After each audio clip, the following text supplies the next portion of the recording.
Good morning, and welcome to RPRA's annual public meeting. This is our 10th meeting since being established on November 30th, 2016. Oh, amazing. Good start. I'm Jess Turquette. I'm Manager of Communications at RPRA, and I will be your MC this morning. In the room, we have around 160 people, which is amazing, and online there's close to 450. So, that's better. Okay. So thank you for your continued interest. We love sharing this space and time with you to talk about what RPRA has been up to.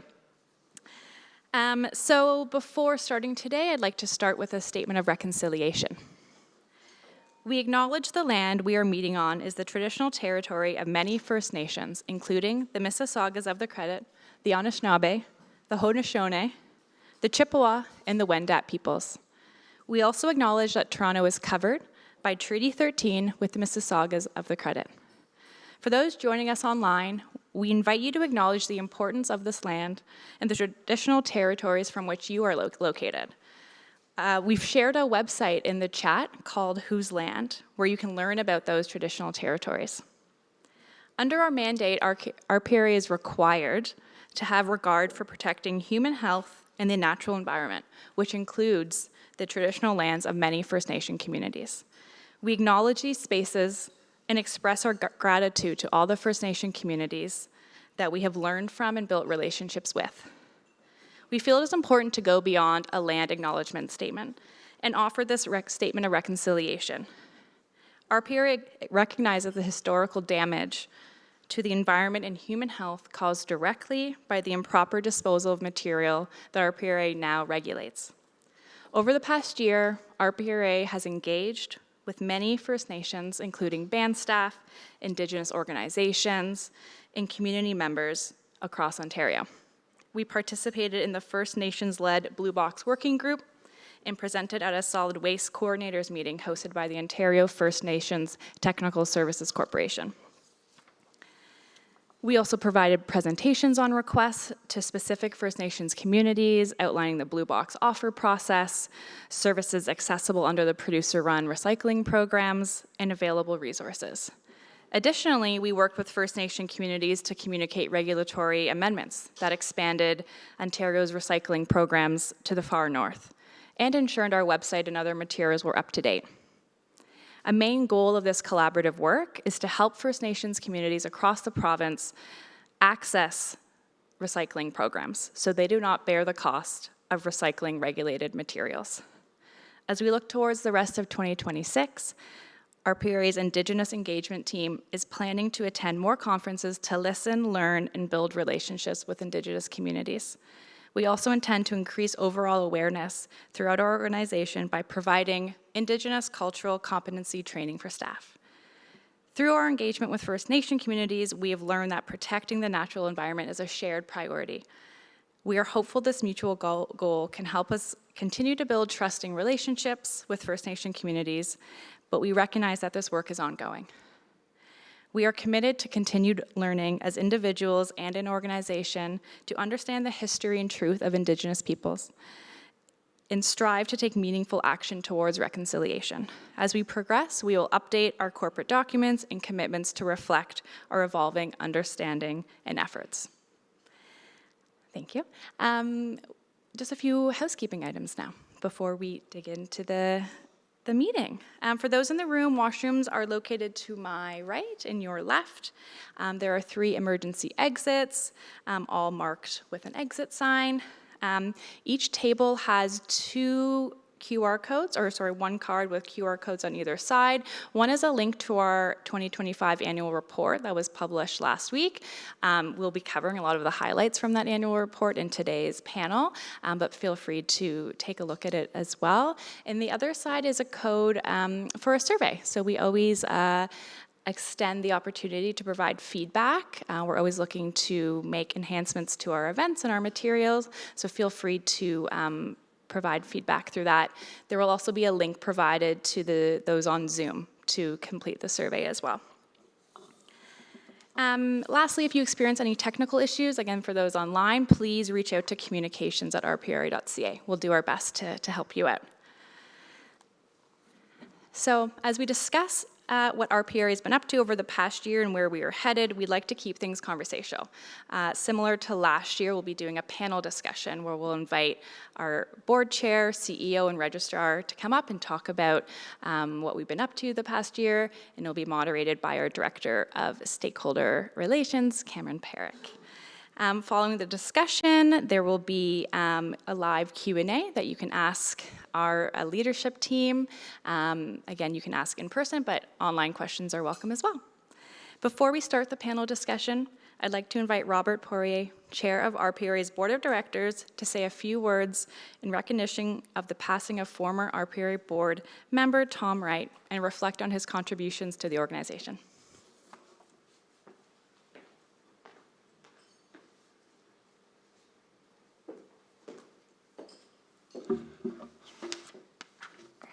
Thank you, Jess, and good morning, everyone. I'm glad you took the time to come and see us, for those in person and online. We do have a few board directors here. We have Mary, our vice chair, Ken, our other vice chair. We have Rajesh, who many know, who chairs our finance and tech committee. That's where we set our budgets and set fees. And we have our newly minted board director, Mitch, over in the corner, who's only 2 weeks in, so a good person to ask questions for, because he can claim he doesn't know anything. And as I heard from one of our stakeholders, this is one of the best events for industry networking, and we're so pleased to hear that. And I think it's really important that we do this in person and that people come in person. So thank you for that today. Unfortunately, I do have some sad news. Many of you will know Tom Wright. He was our vice chair, and he was also our first co-chair of both industry advisory councils.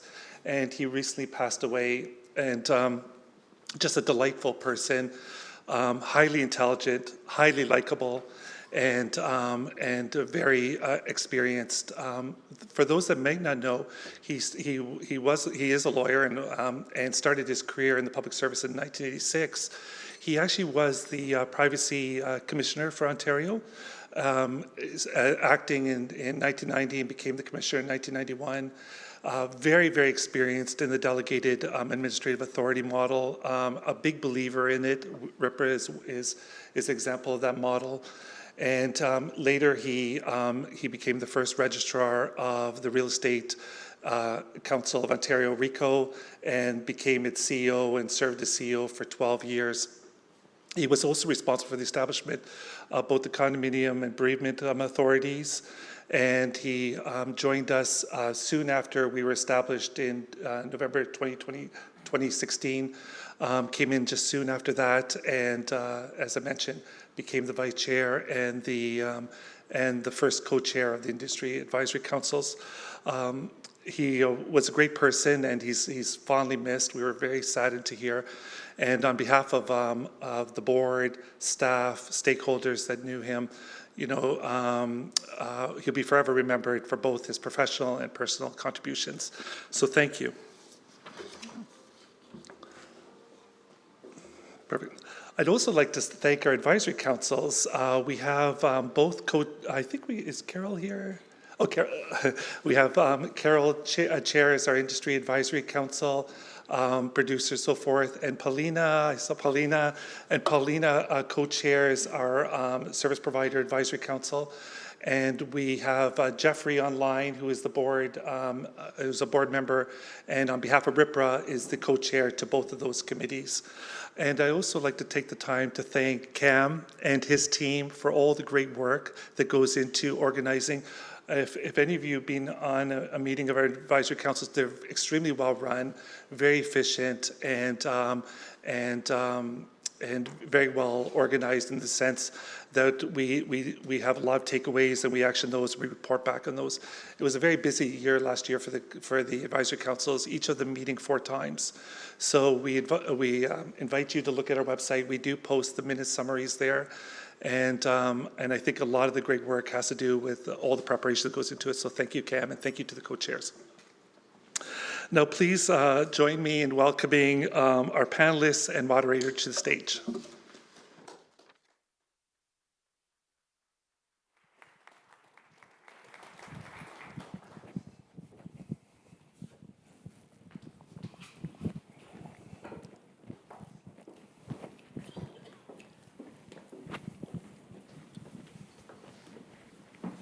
Morning, everyone.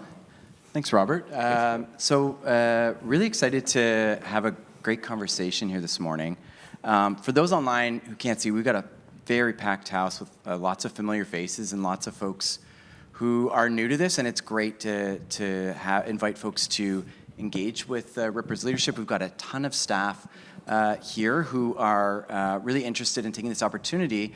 Robert mentioned a great deal of our waste management industry in Ontario and producer community here. So fantastic that we're all interested in learning more about waste management in Ontario and learning more about RPRA.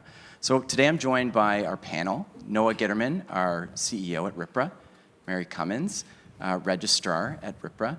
And our goal through this conversation, and of course Robert Poirier, our chair, goal of this conversation is to review our annual report and talk about all the great things that RPRA's been up to in 2025 and where we're headed in 2026. As Jess mentioned, if you haven't had a chance to take a look at the annual report, please use the QR code at your desk. It's full of information about all the KPIs that we've strived towards throughout the year, as well as all of our financials if you're interested in digging into that information. So we heard last year that folks really liked this format, so we're going to continue. So I think just to give some of the highlights of that we're going to run through today, RPRA continues to focus on our 3 pillars from our strategic priorities, and that's effective enforcement, which Mary's team is tasked with implementing. We're also focused on delivering excellent registrant services. So those businesses that have compliance obligations, they're able to fulfill those compliance obligations with the support of RPRA, and also a strong focus on public reporting. So we'll talk a little bit about the steps we've taken to make sure information is easily available and accessible to help you understand what's going on with waste management in Ontario. Now, there were some other things that happened throughout 2025. One of the big, and we'll talk about that. One of the big things is our Office of the Ontario's Auditor General conducted a performance audit, and that was a big undertaking. Some other technology enhancements, we continue to make sure that our registry is very efficient and helps you registrants fulfill your reporting obligations. We also had some WDTA, or Legacy Waste Diversion Program milestones that happened this year, with the Minister terminating our waste electronics program, and a pretty significant milestone with our Blue Box program completing its transition to full producer responsibility at the end of 2025. And we'll talk a little bit more about those things. But I'd like to turn it to Noah. Taking a look back at 2025, what do you reflect on as kind of our biggest accomplishment of the year? Well, of course, I'm going to say I can't just choose one. I think, obviously, I'm proud of meeting our business commitments across all of our strategic goals. I do want to emphasize 2 big project initiatives during the year that weren't part of our business plan for the year. One of those you mentioned, which was responding to the Auditor General's performance audit. They announced a routine performance audit of RPRA in January, and there was a big lift from across the organization, not just to make sure they had and were delivered all of the information they needed for every aspect of our operations, but also that we were explaining to them what this information meant and how we did the work that we do. And I'm very proud of the work that we did for months, from January through the fall, to support the Auditor General and her team when they were doing that audit. Another big project, or series of projects that weren't part of our business plan for the year, was regulatory change. So in 2025, changes to all of our producer responsibility regulations came into force. They were substantial changes across each of our programs. And again, we had teams from across from every department at RPRA, from IT, dealing with technology enhancements, to the registry, communications teams and stakeholder engagement teams, talking to our registrants and stakeholders about the changes, financial teams looking at impacts on volumes and estimates, and of course, registry service and compliance and enforcement, talking directly to our registrants about what the changes mean and providing guidance and interpretations for all of the changes to these frameworks. Both the performance audit and regulatory change implementation, not part of our business plan for the year, but we delivered them. And on top of that, because I can't help talking up the team, we managed to deliver more across all three pieces of our mandate: more compliance and enforcement than ever before, more public reporting than ever before, and better registry service, including new registrant service standards that were approved this year. And on those regulatory changes, I do want to sort of chime in and note that we really do appreciate working with the industry on them, and the fact that we've had to roll those out over sometimes 1, 2, or 3 years. So we take a risk-based compliance approach. You're going to hear that theme a lot as we talk, and if this isn't your first event, you've heard me talk about it a lot. Really what that is we took a look at those regulatory changes and we said, what do people need to know and by when? And so sometimes folks will call in and say, I really, really want to know how this regulatory change will impact me come 27 or 28.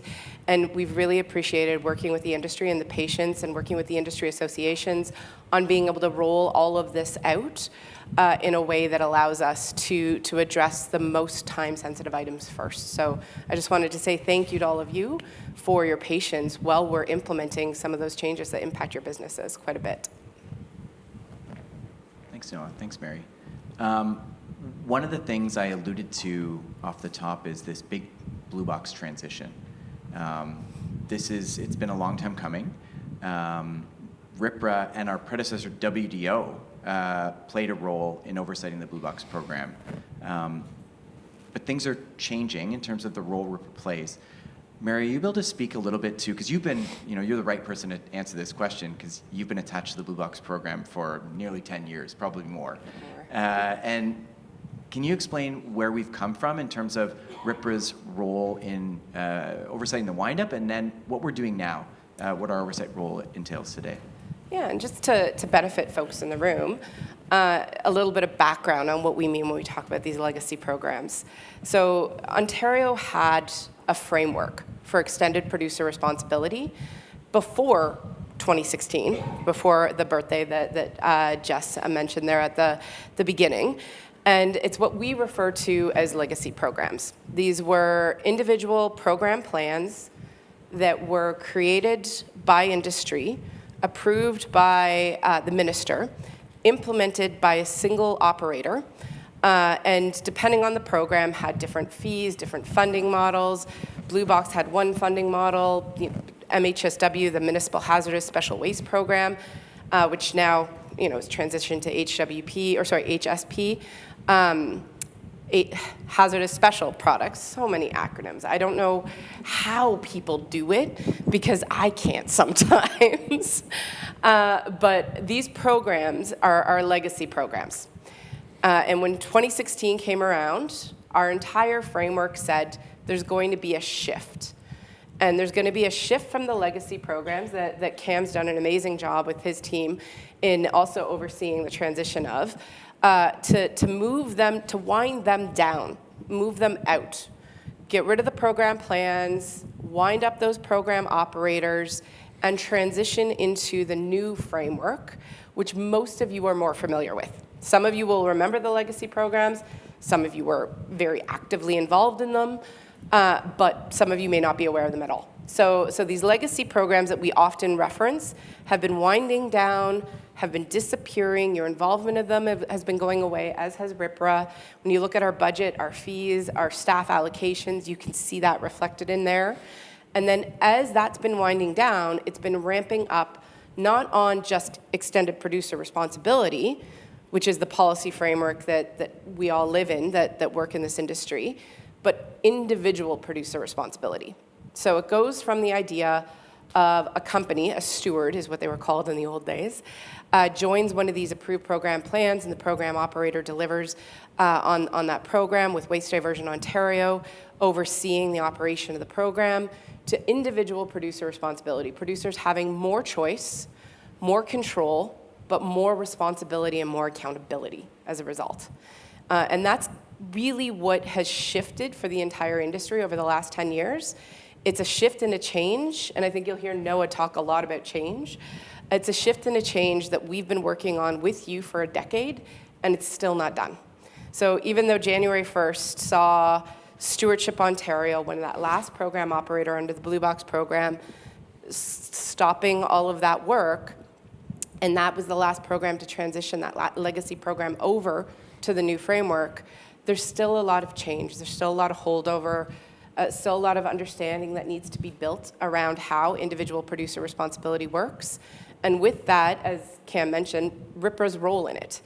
RPRA isn't Waste Diversion Ontario at all. Trust me, I was there. We're very different.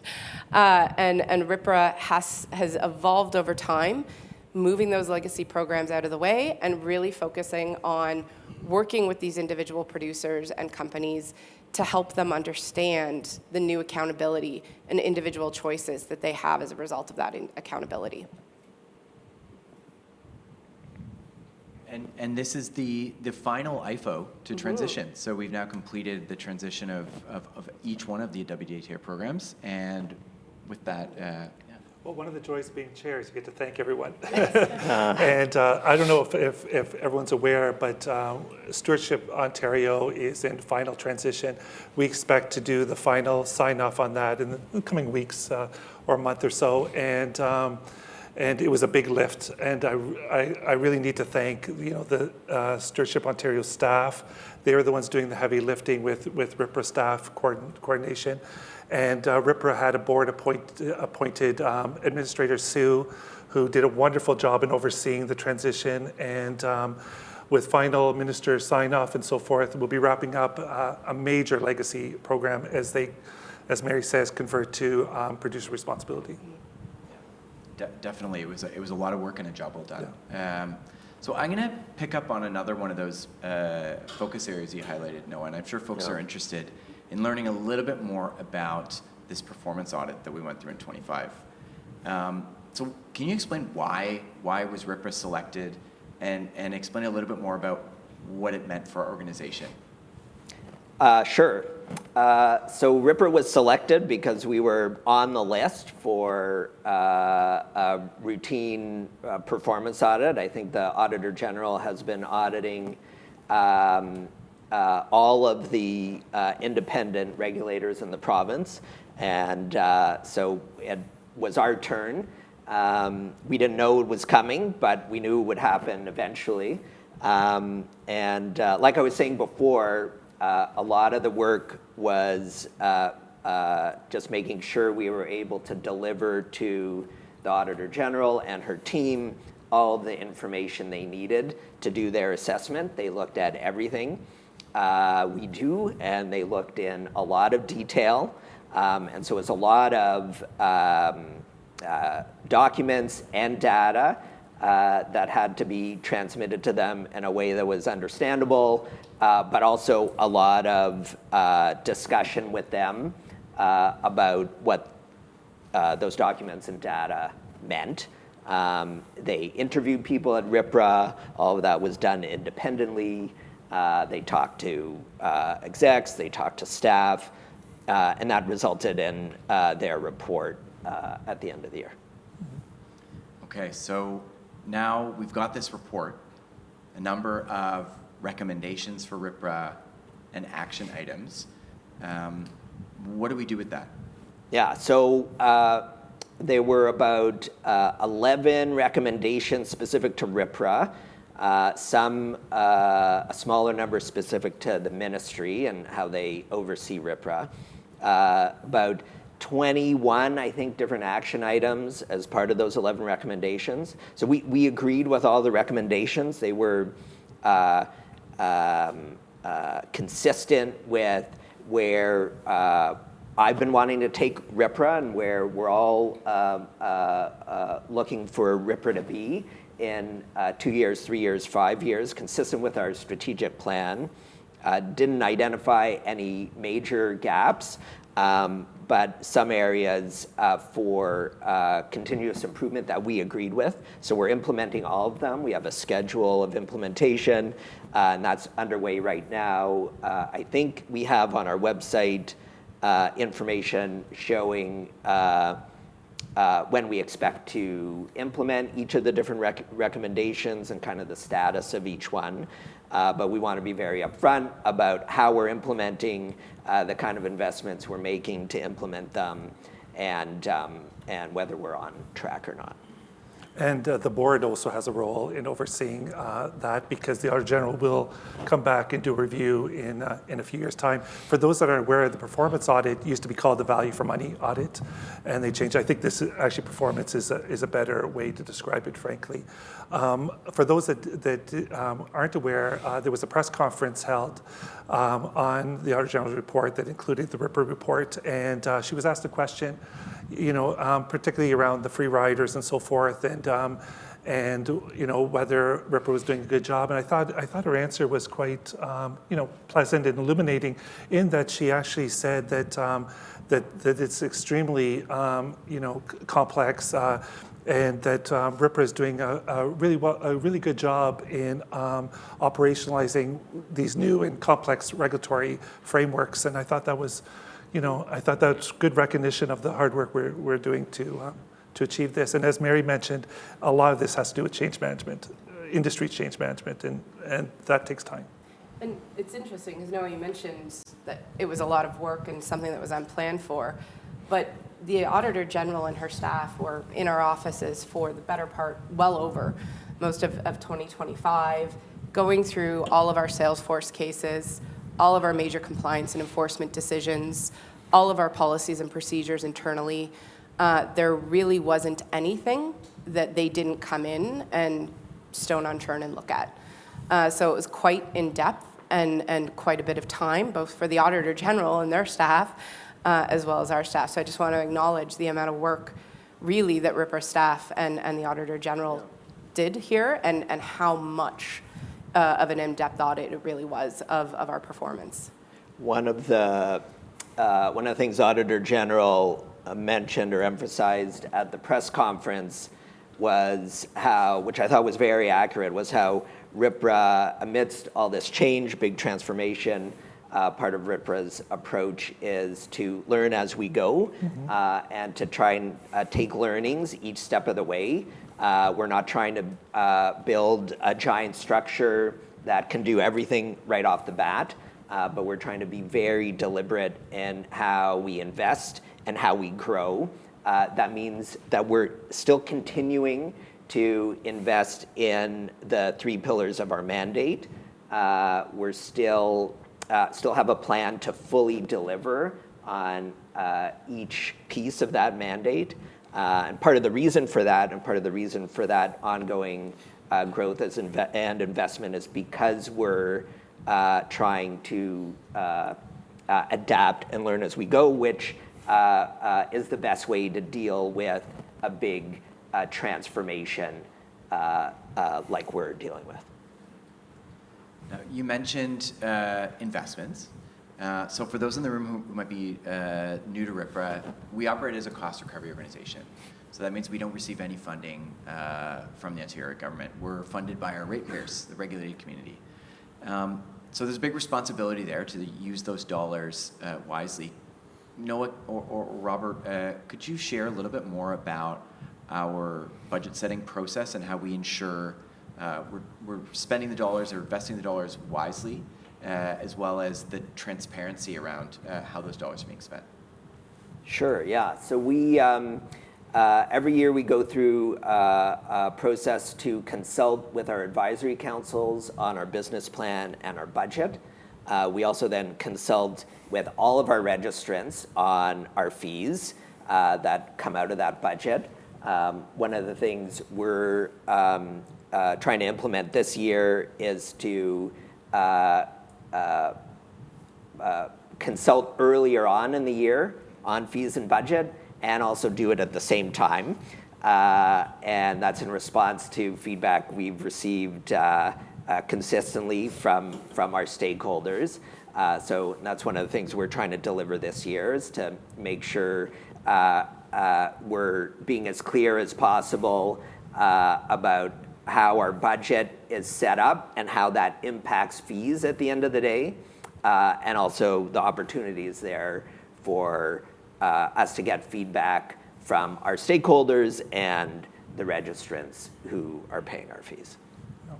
And the board has a role in that as well. The board has responsibility for the business planning, oversight of budgets, and of course fee setting. And I mentioned Rajesh chairs the Finance and Tech Committee, because tech is such a big part of our work. We combine that with finance, which is the budget side of it, and of course fee setting.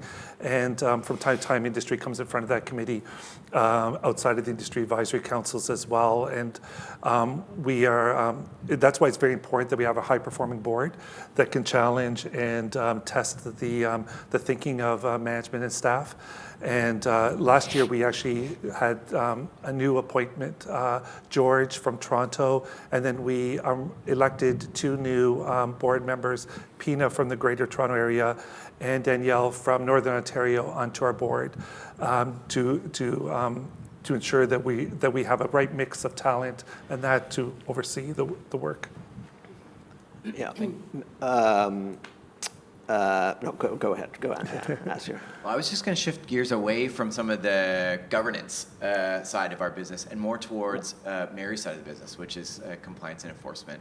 Where the work gets done. Yeah, one of our core functions. Well, maybe before you do that, just while we're still on the governance aspect, maybe just to emphasize, we do have, because we talked about the business plan, we do have 2 major business planning reports each year. So one is the business plan and the budget, but of course the other one is our annual report, which we publish in June, and which is sort of the foundation for this meeting, which has our financial statements for the year. And again, we try to be as transparent as we can be about where the money went in the previous year and what the results were. And we report back on our commitments and KPIs that were set out in the business plan.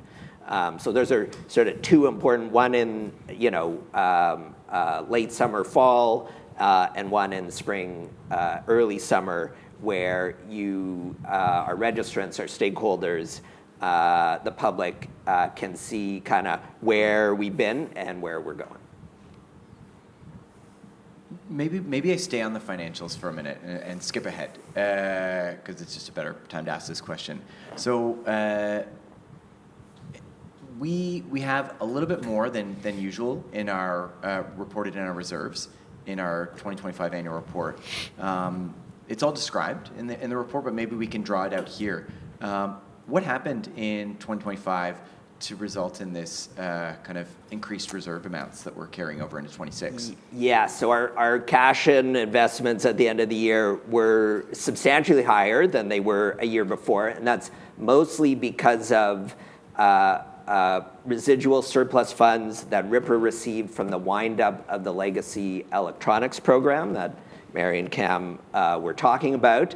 And those funds were transferred to RPRA for the specific purpose of offsetting, actually zeroing out fees for electronics producers over the next few years. So that amount was about $18 million. I think the remainder of the increase, some of it relates to administrative penalties that were paid in 2025. It was about $160,000, I think, worth of administrative penalties paid in 2025. Those funds are also used for a specific purpose. We will be consulting actually this summer when we consult on fees on exactly how those administrative penalty funds will be used. That's a commitment that the board made when it approved our policy on administrative penalty revenues. Plus, there's some additional funds representing some surplus based on the amount we've spent versus the amount we received in billings from registrants. Right. I'm going to stay on this surplus question, which is a lot of folks, they see their program allocation, and in some years they paid less, perhaps, for their program than we budgeted. So there is a program surplus, say for the Blue Box program or the batteries program. How do we determine how to spend that money? The surplus funds. Yeah, for each program, and is there an opportunity for folks to weigh in?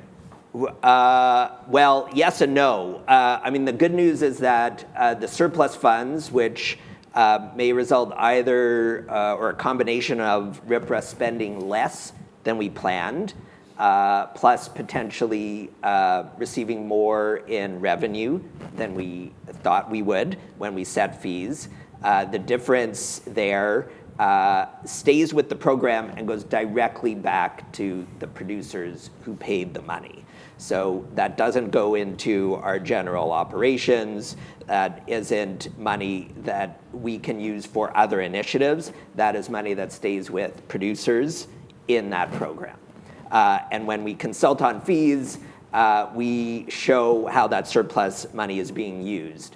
What it allows us to do is try to address some of the volatility in our fees, which can be due to a bunch of different things, including changing volumes in the programs, right? Because our fees are based on volumes. So the surpluses across all our programs, that's producer responsibility, but also our digital reporting services, hazardous waste, and excess soil can be used to help kind of dampen volatility.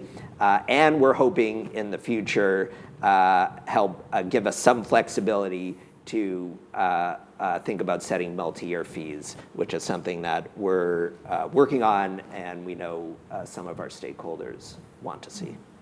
And Cam, if I may, outside of the surplus, which are where they're earmarked, we do have the industry advisory councils, the two councils that meet, and it's been practiced now that we're open book, so we show our budgets, we show where ahead of finalizing the budget, where the investments are going to make, whether that's in technology or in operations or in people.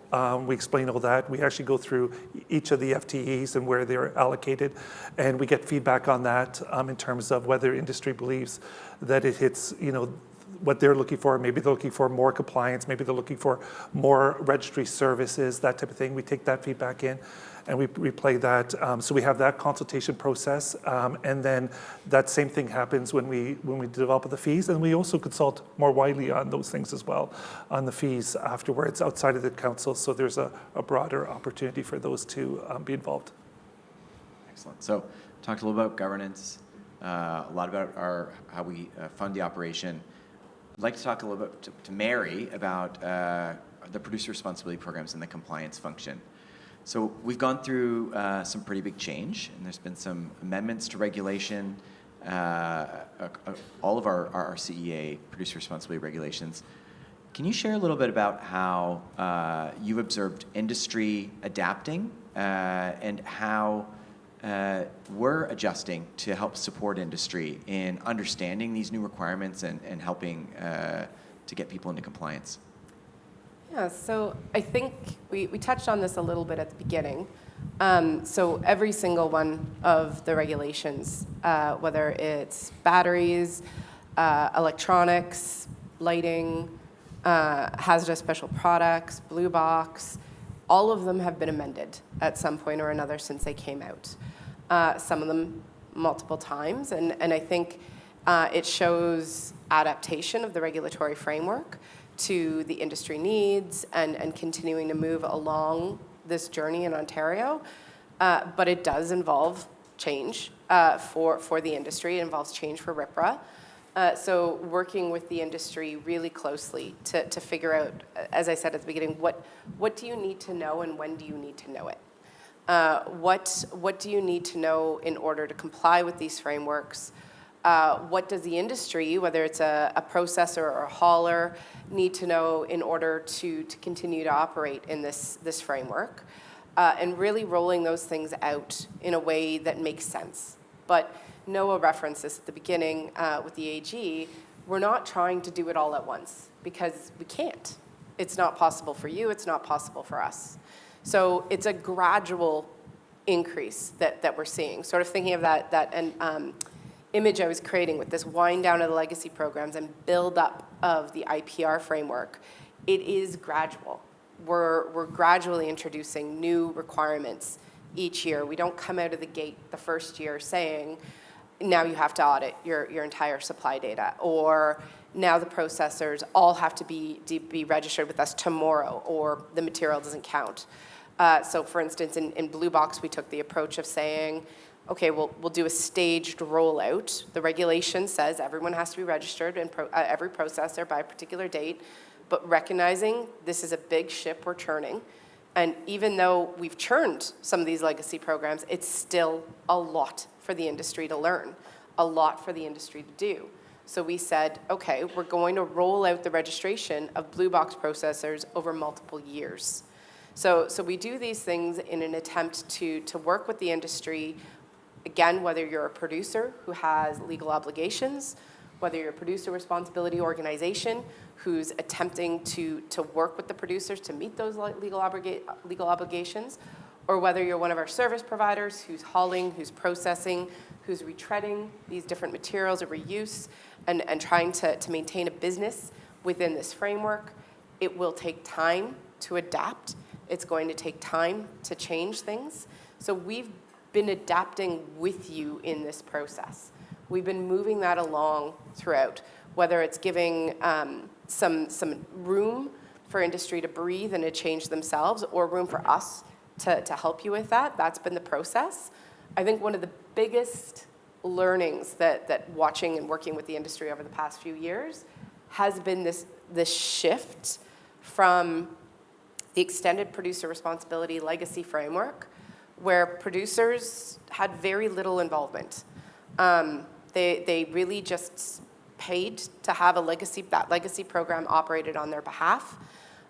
They didn't know how the legacy program was operating. They didn't have a lot of oversight or insight into it, or how their fees were set. To trying to move to this new individual producer responsibility framework, it comes with choice. It comes with increased accountability. And so for a lot of companies, they liked the old framework. They want to go back. Some like the new framework.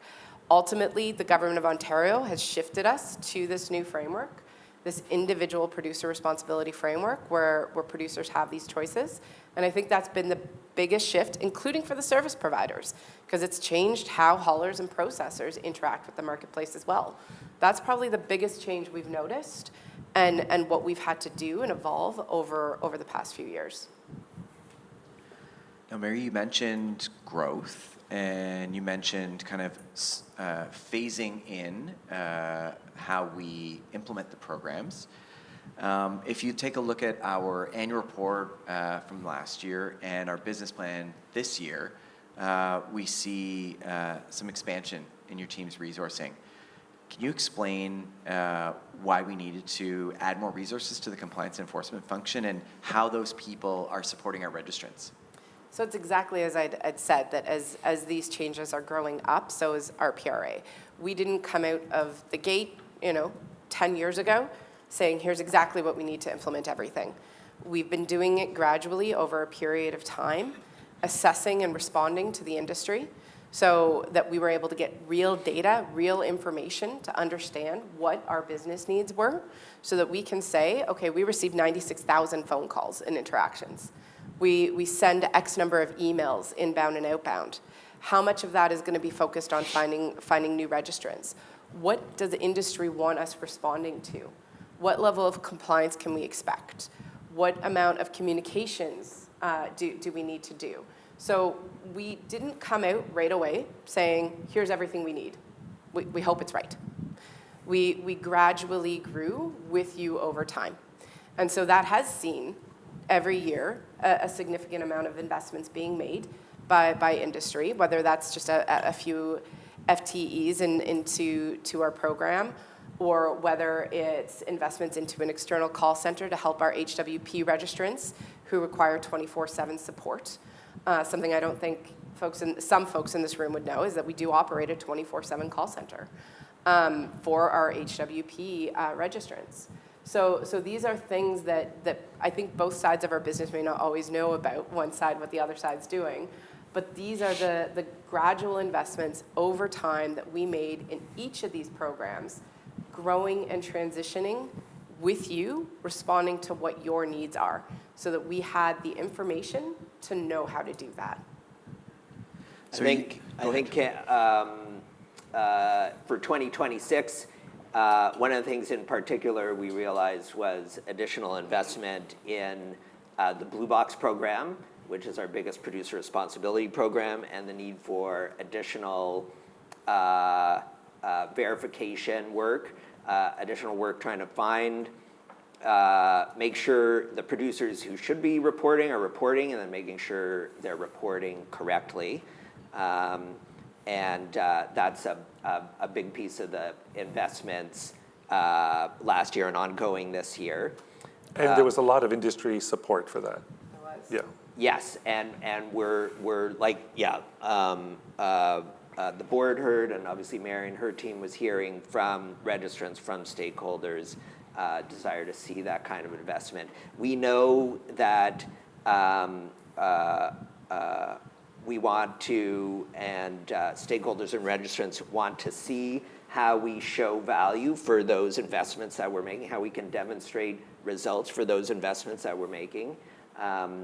In our, you can see some of those results in our 2025 annual report. In 2025, we also, like I mentioned earlier, we finalized registrant service standards and key performance indicators, so you can, which will drive efficiency, and so you can track how well we're doing on the registry service side of things. We have also released additional compliance activity metrics in 2025, and again, just to be at the beginning of this month, additional metrics to show activity levels, so you can get a better view on what we're producing, what we're delivering for the investments we're making. And there is more work we will be doing to improve our how we track performance, and how we measure and demonstrate it. And part of that relates to a recommendation from the Auditor General to take another look with the ministry at how we're tracking performance in our business plan and annual report. But it's also consistent with the commitments we've made on new investments that we want to be able to show, to demonstrate what registrant, stakeholder, and the public are getting out of it. And so maybe now is a good time to talk more tangibly about what some of what Noah is referring to here is. So what did we do in 2025 with some of these additional investments? So in 2025, we closed over 850 free rider cases, compared to the previous year where we did a third of that. We are responding to our HWP and excess soil registrants, along with all of our EPR registrants, at a rate that frankly exceeds industry standards on call center operations. We have, as I said, 96,000 phone calls coming in and out. We have email interactions with our registrants. We're hitting a 3-day response time on general inquiries to our registrants who reach out to us. We have over 80% of the cases are being closed with that first interaction. So you're not following up and repeatedly working with the same officer on one issue to be resolved. We also are on track already this year with some of those additional investments. We've closed over 600 free rider cases, and we're not even halfway through the year right now. So when you think about that, we are well on track to blow 2025 out of the water like we did for 2024.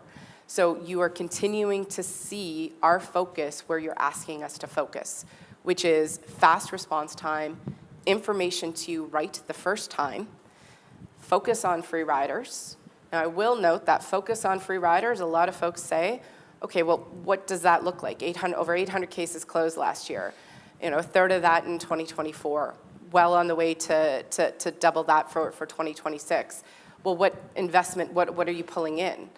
To be honest, just over 600 free riders from those metrics. So not even, what is that, a third of the companies are actually free riders. What that's starting to indicate to RPRA is this concept that's out there of these mass companies hiding, not registering, and not doing anything might not be where we need to focus. And the industry themselves looking at these metrics, your industry associations who we work very closely with, also said maybe that's not, don't lose the focus, don't lose the pressure, because there was still over 600 we found. So we still want to keep doing that. We've created a free rider task force led by a senior officer at RPRA, direct oversight from deputy registrars, to look for free riders, to find those unregistered companies. But maybe that's not where we really need to be focusing our resources if we're only finding 600. That might not be right. So this year, those investments are going towards, let's get the data correct. When companies report into RPRA, this is complex. It's not simple. It's not easy. We recognize that. The folks who are compiling the information, compiling the data to report have to answer complex questions about their packaging products, and it's not always straightforward. There's change, as we said, there's regulatory change that changes definitions. So there's things that need to happen. And it's easy to make mistakes.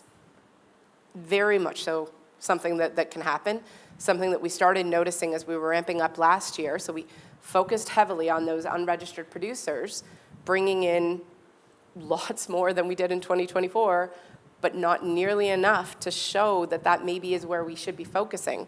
And as we started to look at the data, and we started to see the producers were both over and under reporting their supply data. And when you report your supply data, that's how you determine what that individual accountability is for you. And that also tells your pro, that organization that is helping you comply, what they need to perform on your behalf.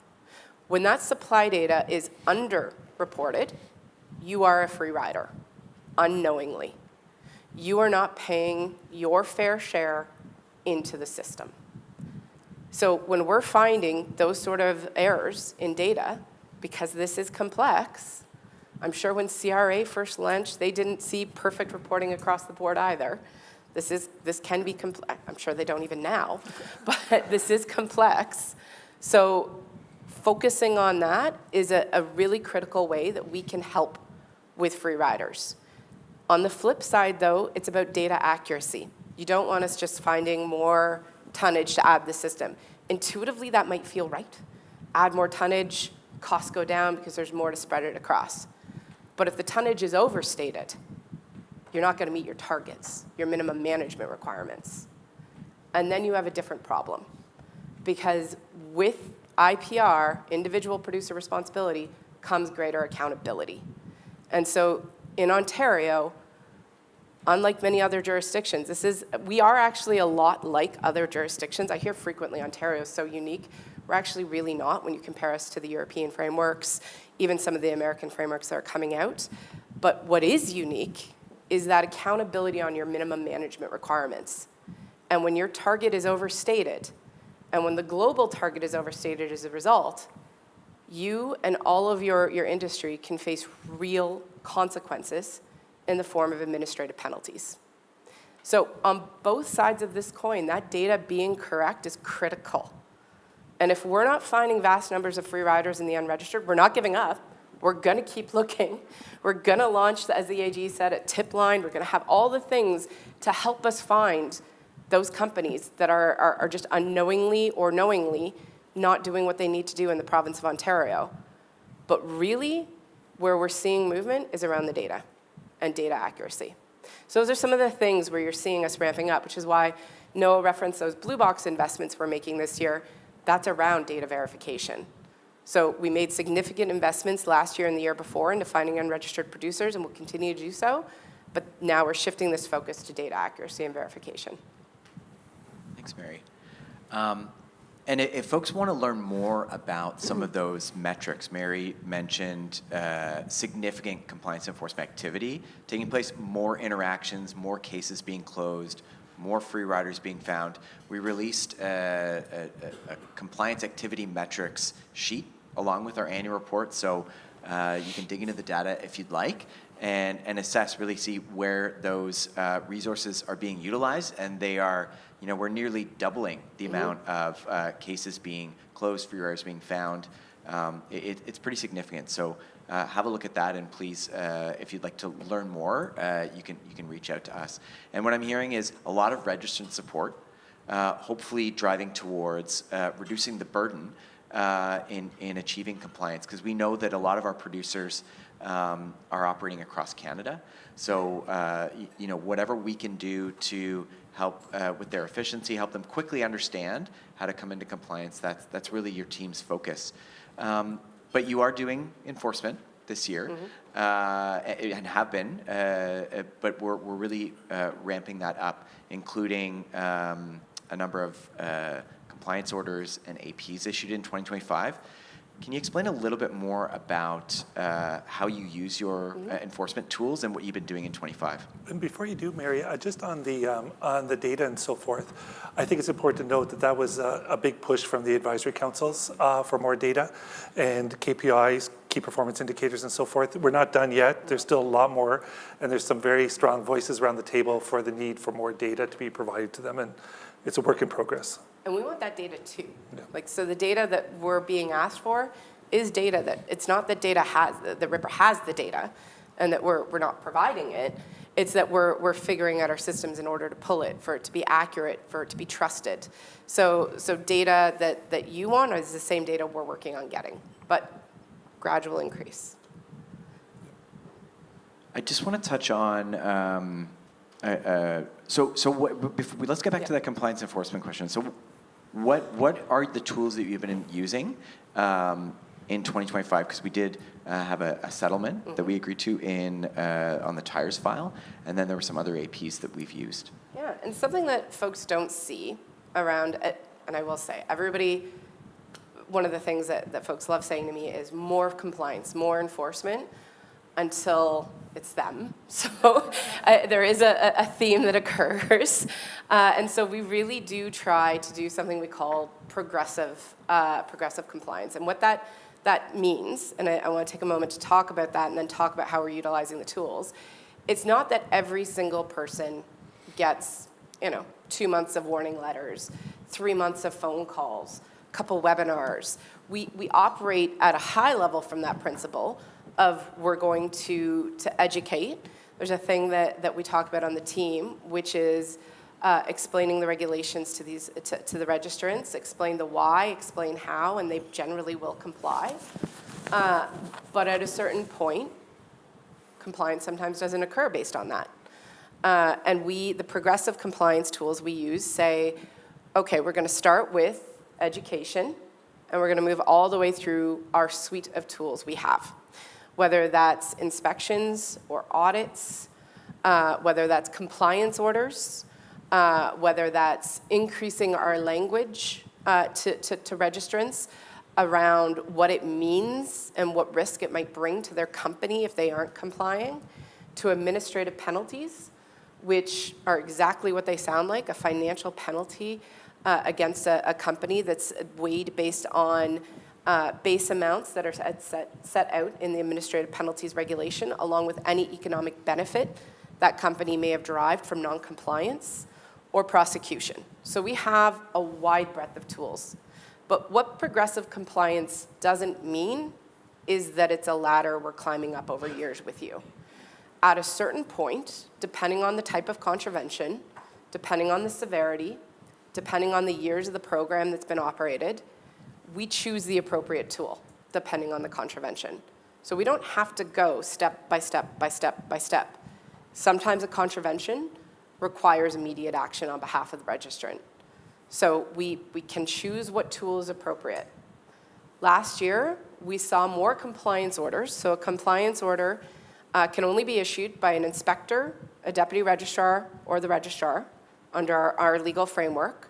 So these are trained individuals who say, I have reasonable belief that you're not complying, and these are the actions I require you to take and by when. We issued more of those last year than any other year, all combined, since our inception. So compliance orders are publicly posted on our website. You can see that interaction and what occurs, but they also take a lot of time. They can be appealed, so we're accountable. These are legal instruments that involve a lot of work from that inspector, from our legal team, from myself sometimes if I need to get involved, depending on the nature of the contravention and what's going on. It is a fair amount of people that are pulled into these, and we're accountable to the Ontario Land Tribunal. So these aren't just tickets that we can hand out. Somebody can appeal it. Somebody can say, I disagree. Then we have a whole other set of work and offshoot that happens. So with increased compliance and enforcement last year, we're seeing an increase in the amount of work that RPRA has to do that's related to that. One thing you also don't see is notices of intent. So an administrative penalty, say we use that as our tool. Again, it doesn't mean we have to follow every single step. There's a lot of factors that are taken into consideration when we choose which tool is most appropriate to use to achieve the provincial outcomes. If we choose administrative penalty, those can only be issued by deputy registrar or registrar. The administrative penalty starts with the 21-day notice period.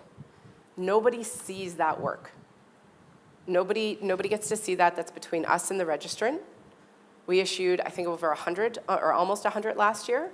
So, but yet, if you look on our website, you're not going to see a lot of those APs. So we issue a lot of notices of intent and achieve the provincial interests, bring people into compliance without issuing administrative penalties. Why? Because it's a lot of work at the end. They can be appealed. They can go to the Ontario Land Tribunal. We're talking about years for compliance. So ideally what we want to do, even when we're picking a tool like administrative penalties, is work during that 21-day period to achieve the provincial interests and have compliance. So lots of NOIs, notices of intent, can be issued, not a lot of administrative penalties. Lots of compliance orders can be issued, and as I said, more last year than all of the years combined. And you're going to continue to see some of this ramp up, but what it really does is something interesting. Do I always expect to be sitting up here saying we issued more orders last year than the year before? I really hope not. I want to see that decrease, because what it will do, as we're increasing our compliance and enforcement, what we're seeing happen, as an example, last year, 10% increase in supply reports on time. Why? Why did we see a 10% increase in our supply reports without needing to issue compliance orders, without needing to go through a lot of work? Because the producers are coming along that journey with us. We're doing all of the compliance work ahead of time, that communications work ahead of time with you, so that there's a higher rate of compliance without the need for enforcement. A metric of our success won't be that we continuously enforce, that I'm sitting up here saying, now we got 5 prosecutions under our belt. No. The metric is 10% increase in supply reporting on time. That's phenomenal for both the team that does that work as well as all of you. So we want to see increased compliance enforcement. I do understand that. But really what you want to see is the provincial interest being met, and you want to see folks complying without us issuing orders. So that gives you an idea of what we do, how we approach it, and how we work with you for compliance. Maybe, Mary, just to emphasize a couple of pieces of what you were just talking about. So we want what Mary just described to happen because compliance is how we achieve our overall public mandate and reach the provincial outcomes that are embedded in each of the regulatory frameworks we're administering. But also enforcement, compliance orders, especially administrative penalties, take extra effort, extra work from us. As it should. Yes. And so it helps us too to be able to achieve compliance without having to resort to those tools because it allows us to get to the results we want with fewer effort and resources. So just to sort of give a picture of both sides, obviously compliance is part of our public mandate, but it is also a way to efficiently get to the results we want to see. And so let's just note on something, because Cam, you brought up the tire settlement. So if you're hearing what Noah and I are saying here, which is we don't actually want to do administrative penalties or compliance orders. We want to achieve the provincial outcomes without doing that.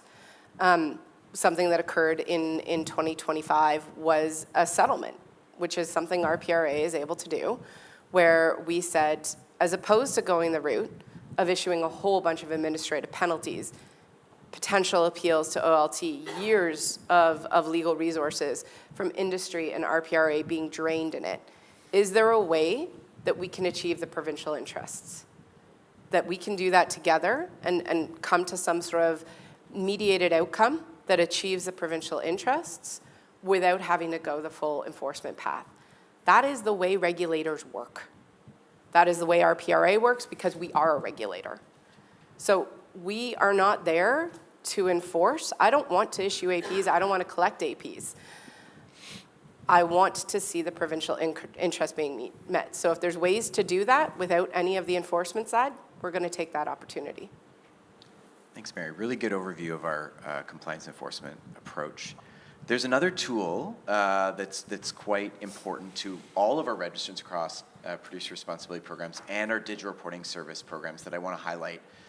Noah, maybe can you speak a little bit to the registry portal, the base portal, and then the individual portals that we've built, and why those are so important to our operations, to helping our producers and registrants come into compliance, or at least show us information we need to either us or the government to show compliance, and maybe, what's next for those registries. Right. So our registry technology is really fundamental to all the work that we do, and the three parts of our mandate: compliance enforcement, registry service, and public reporting. It's baked into our governing legislation as a sort of a founding piece of the work we're expected to do, is to build and maintain a registry to allow, across all of our programs, our registrants to report in information, for us to be able to assess that information, or the ministry assess the information in the case of hazardous waste and excess soil, and then for RPRA to be able to publish out results and data from the registry. So it's fundamental both to our public mandate and to how we get done the work that we do, including all of what Mary was describing. And so we've invested in that technology since 2018. And we continue to make investments into it to make sure that registrants are getting what they need out of it, so their lives are as easy as possible when they're reporting in, and also to make sure that the work we're doing is as efficient as it can be. So an example of that in 2025 was work we did on our billing and payments technology. We were able to make enhancements to the registry to make it easier for folks to manage payments and billing, especially for some of our transactional programs, and I'll call out the hazardous waste program there, because of the amount of billing that happens, but also improve some of our back-end process to allow us to automate some of our steps and make it easier for us to manage payments and also collect some of our accounts receivables. And we're not done with registry enhancements and improvements. There's an entire roadmap that we're operating with. I think that's important to note. So we're not sitting here acknowledging the registry works perfectly for every single person in this room and everyone online. There are more improvements we're planning every year to roll out. Thanks, Mary. And every time a reg changes, that has impacts on our registries. The fields need to be adjusted to align with the requirements of the amended regulations. So, that's a behind-the-scenes impact that we need to work through. And it's challenging, but so far, so good. We've been able to adjust and make sure that producers or registrants are able to continue to report in and come into compliance. Yeah, and Cam, just on that point, in 2025, we talked about regulatory changes to all of our programs. So we were able, even though things came into force at the beginning of 2025 for Blue Box in the middle, we were able to make some technology changes in year by shifting priorities around to try and deliver as much as we could as quickly as possible. There is still work to do to catch up to the latest round of regulatory changes, but also, like you were both saying, we had enhancements across the board, both to our hazardous waste reporting system, improvements to the mobile app, the billing payment enhancements I made, plus a lot of smaller to medium enhancements and fixes throughout. And there's more to come. We take a very deliberate approach to these investments to make sure we are getting a value for the spend.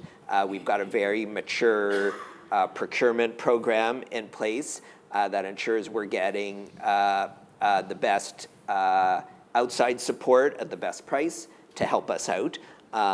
And we've got a very sophisticated approach to managing these projects over time, plus handling all of the change that is unanticipated. And I think a bit of a shout out to our ministry partners, because critical to them in setting policy is that it gets implemented efficiently. I think they've done a great job in reaching out to us and working with us to ensure that we can actually deliver that in a cost-effective way. So, yeah, good highlight. So I'm going to get to our, we've got a lot of folks here in the room, and I'm sure there are some great questions being crafted in folks' heads. But before we shift to that, I just want to ask each of you about the year ahead and what you're looking most forward to or excited about, or what your focus might be for 2026. And maybe we start with Robert. I would say two things. One is overseeing our strategic plan. We're in year 2 of a 5-year plan on that. And the other one, I think, is reputation. The board with the executive team, many of whom are here today. I see Lisa, our CIO, Emily, legal. I see Wilson, communication stakeholder, and is ensuring that we're seen by industry partners as being an effective and efficient regulator. I spoke about Tom, who was very big on this in the DAA model, where you're not government, you're something else, and you get alignment with government by being receptive to industry needs. And Mary, you spoke about the need to be progressive in how you do it. Like, let's be honest, producers want to be compliant. And but they have day-to-day things. We're multi-jurisdictional in Canada. They have a lot of needs. Service providers also have a lot of needs as well, and they just want us to recognize those. As an example, in our fee setting, there's been a request to be more consistent in the fee so they can properly forecast and budget. These are things that are important, and as a regulator, we want to be seen as being a modern, progressive regulator, understanding the needs, and that is critical. And so for the year ahead, I think we're doing a great job, but I think there's a lot of big items that for 2026 that I think we're going to have to continue to deliver on. Noah? I'm just excited to continue to build out and fully deliver on our triple mandate. Continue on improvements on the compliance and enforcement side, on our registry service side, and on our public reporting. At the same time, looking forward to continuing to work and engage with our ministry partners, who we work with closely every day, both in managing the digital registry service programs and in providing them with information they need about the producer responsibility programs and how those are operating, and with our stakeholders. So continuing to engage on what we're trying to achieve at RPRA for their members, for our registrants, and how we're doing it. Mary, any thoughts?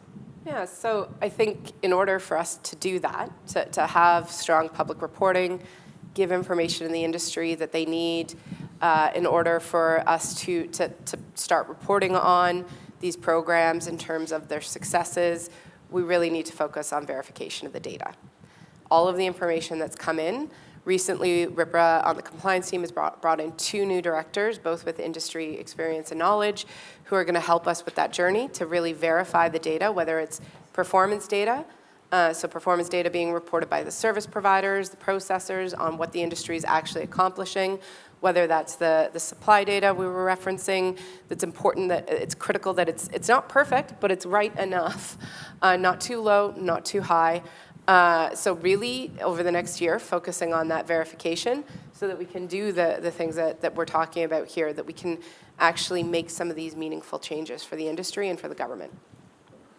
Thanks. And I'm going to share what I'm looking forward to, but not just as a member of the RPRA team, but also as an Ontarian. I'm really looking forward in 2026 to see lots more innovation. So whether it's innovation in the products we're seeing on the shelves, innovation in how they're collected and processed, but all driving towards meeting these environmental outcomes, these policy outcomes of increased resource recovery and circular products and circularity in our economy. So that's what I'm most looking forward to. Now we're going to shift over to some of our audience questions. So we've got a big online audience as well as an audience here in person. We've got microphones in the room, so please feel free to step up to the microphone if you've got a question. We've got a number of online questions already coming in, so if you're part of the online audience, please use the Q&A function in the Zoom to share those. I've got some queued up in my pocket here, but if anyone in the room would like to ask a question, please feel free. So I'm gonna get stuff started here. Oh, we've got one. There you go. Go ahead.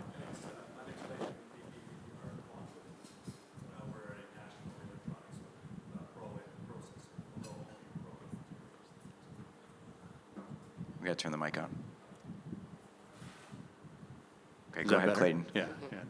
Typically, I don't have a problem being heard. Maybe listened to. Anyway, thanks for the presentation. I think you guys are doing really good work. You know that Quantum is very supportive of a competitive system in Ontario. We think it brings producers choice. We think, as you've commented, they used to see these programs as external. They now have integrated it into their thinking and their business. That brings the scrutiny of a business process within their companies. So that means that these things are evaluated against value and performance in a way that they weren't before. So we think what Ontario is doing is working, and we think producer costs have gone down. We think you guys should probably talk about that some more. And ultimately, my question is really around, and this isn't your mandate, but there's a lot of naysayers across Canada pushing this narrative that, in fact, what's happening in Ontario is not working. It's a disaster. It's all these things. Ultimately, does RPRA see it in their mandate, or what does RPRA do to kind of create some harmonization of thought across Canada around, no, in fact, like what we're doing over here is the future of EPR, and to create alignment?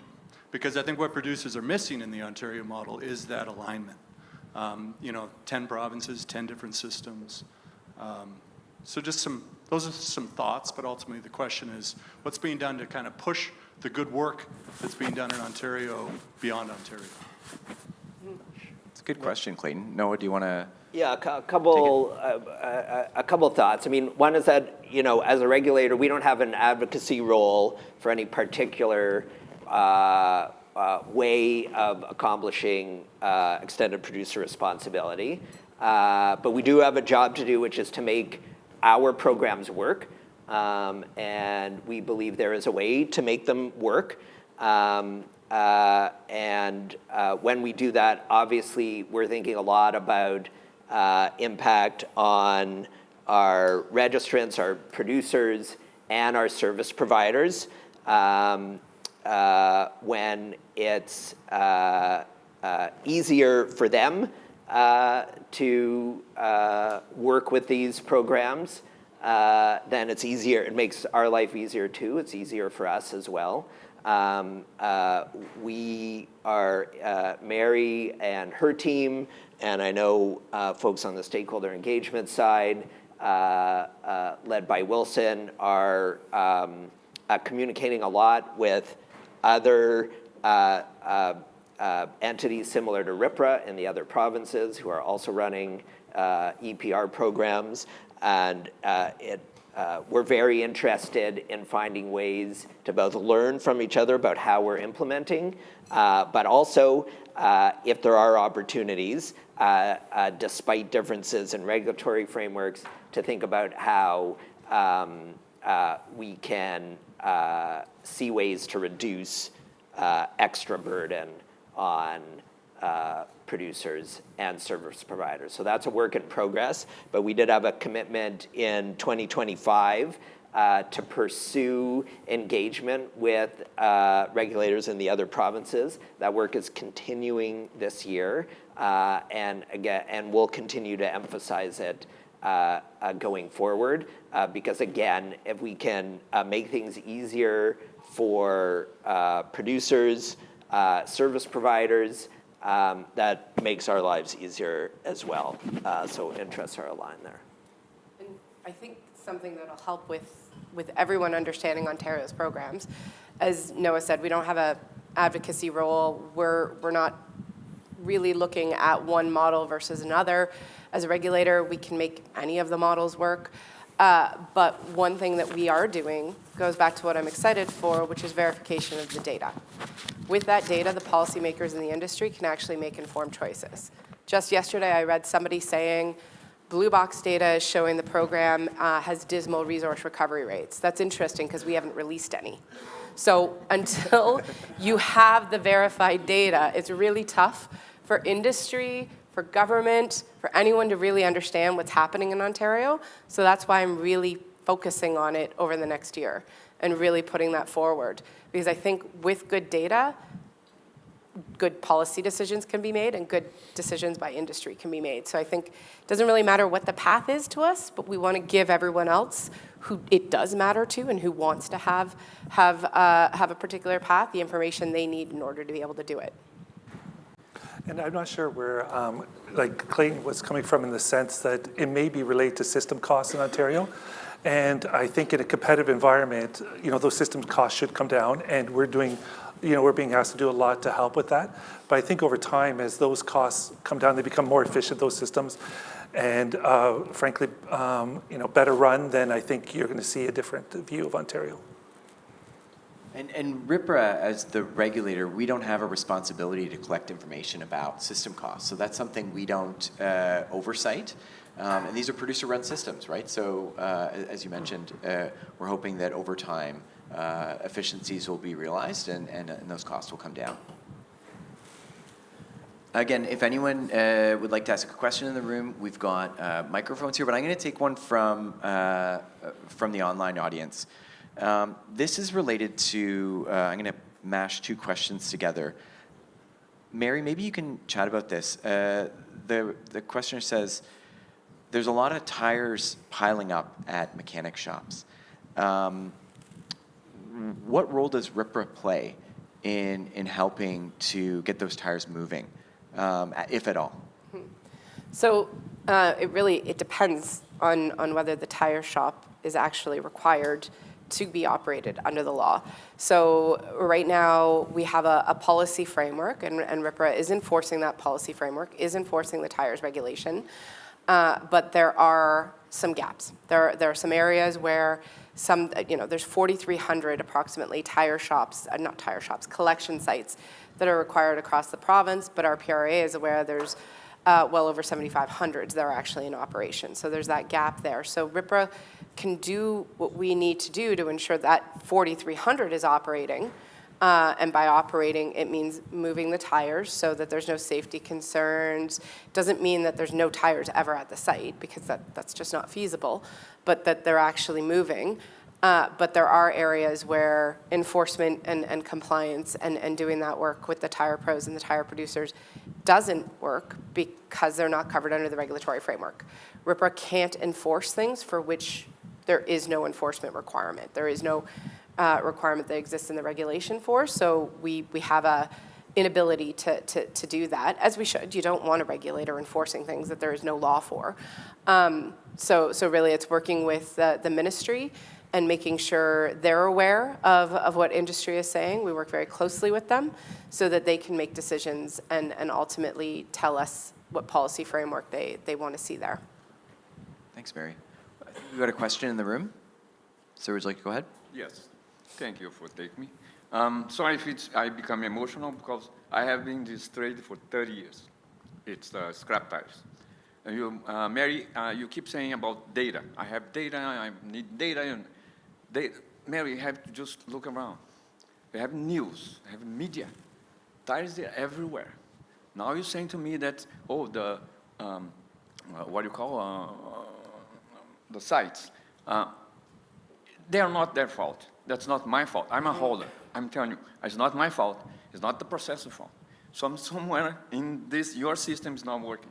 And I'm telling you, my business have been cut in half because of that. Since November, I have been able to pay my visa. I have been in this trade for 30 years. Everything that I built was from this trade. And now the RPRA and the government is rolling through my business. This is wrong. When OTS came in, I remember I was here, and I shake hands with the Minister of Environment, and he told me, never we will step into your business. And now I'm seeing this. I'm scared. I came home one night crying. I'm a 63 years old man. I was crying because I'm scared what's going to happen tomorrow. I understand.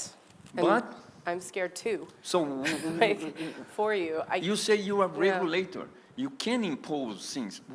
Why I'm not seeing that? We have been through this since November. I'm not saying that it's going to happen. It's there. You can see it. And it's getting worse and worse because the season the season just finished. You're lucky on that. The spring season just finished.